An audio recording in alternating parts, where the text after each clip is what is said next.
Looking out at the Matanzas River, it's hard to imagine the diversity of life that's just on the surface. The ecological role of many of the organisms in the estuary contribute to keeping it in its pristine condition. If you look closely, some of these organisms, like tiny marine snails, may start to come into view.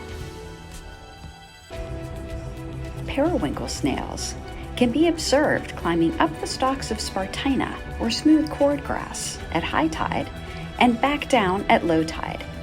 Now, this behavior is likely to avoid one of their top predators, the blue crab. The periwinkle snails indirectly regulate cordgrass growth, but too many snails can cause devastation to the Spartina. The blue crab population helps to maintain the periwinkle snail population, and the periwinkle snails help to maintain Spartina. Another tiny snail commonly seen in the estuary is the eastern mud snail. They're seen in large groups on mudflats in the intertidal and shallow subtidal zones. Mud snails are essentially the regulators of the surface sediments where they live.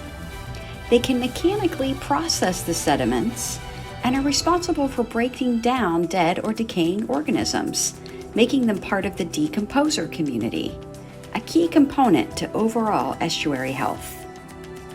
Sea snails and their eggs are an important source of food for small fish and birds that live in the estuary.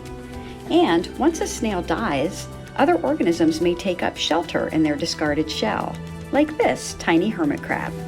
Sometimes the ecological significance of the smallest organisms in the estuary, like mud snails and periwinkle snails, requires a bit of zooming in order to see the big picture.